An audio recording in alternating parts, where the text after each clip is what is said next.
السلام عليكم ورحمة الله وبركاته. ازيكم عاملين ايه؟ والنهاردة هنعمل فيديو جديد عن افلام جميلة جدا، بس للأسف ما خدتش حقها في الدعاية كويس علشان حققت ايرادات عالية جدا في السينما، وفي منها افلام لسه نازلة جديدة ومنها افلام نزلت بس ما اتعرضتش كتير في الشاشة. ومن الافلام دي فضل ونعمة.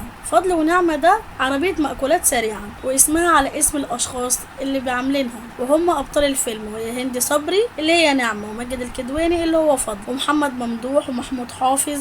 ويدور احداث الفيلم حوالين زوجين معاهم عربيه اكل سريع، وبيقعوا في مشاكل وازمات كتيره جدا، وفيها مشاكل كوميديه بس بيتورطوا في قضيه وبيحاولوا يثبتوا براءتهم. وطبعا الكوميديا جميله عشان فيها ماجد الكدواني، واحنا عارفين الكوميديا بتاعته، وهند صبري في مسلسل عايزه اتجوز كانت كوميديا جميله جدا، وهما الاتنين عاملين كوميديا جامده قوي.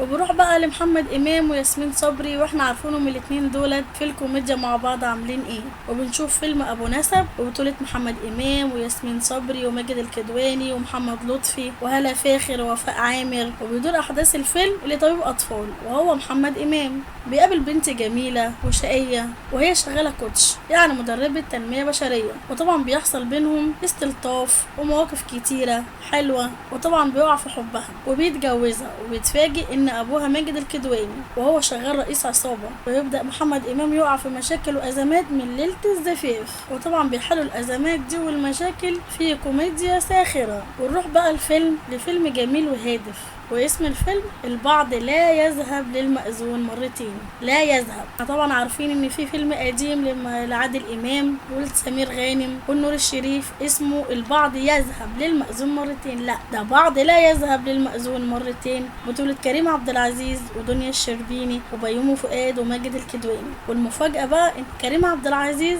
مثل في الفيلم القديم اللي هو البعض يذهب للمأذون مرتين وهو طفل جدا، كان صغير قوي في الفيلم، وبعد مرور سنين طويلة بقى بطل لفيلم لبعض لا يذهب للمأذون مرتين. ويدور احداث الفيلم عن اتنين متجوزين، وهو كريم عبد العزيز ودنيا الشربيني. وكريم عبد العزيز شغال مذيع مشهور جدا، ومراته دنيا الشربيني اخصائيه علاقات زوجيه، بس طبعا محدش يعرفها خالص. وبيكون اخوها ماجد الكدواني، وهو شغال محامي خلع وطلاق، وبيحب يخلع ويطلق اي حد حتى لو كانت اخته مقابل الفلوس والشهره. وفي يوم بيحتفلوا بقطيعه اخر قسيمه جواز ورقيه في البلد، علشان بعد كده اسامي الجواز هتبقى على الكمبيوتر في الهيئات الحكوميه، ومن سوء الحظ تتمسح كل الاسايب من على الهاردات بتاعه الحكومه كلها، وبكده يعتبروا ان كل المتجوزين اصبحوا متطلقين. وبنشوف بقى من هنا احلى كوميديا ما بين ماجد الكدواني اللي شغله وقف علشان بقى كلهم متطلقين، وبين دنيا الشربيني وكريم عبد العزيز.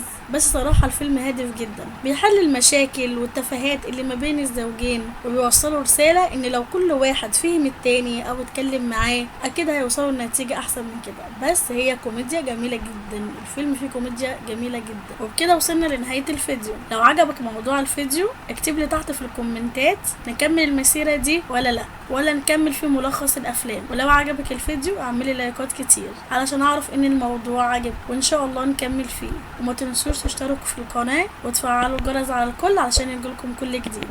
والى اللقاء.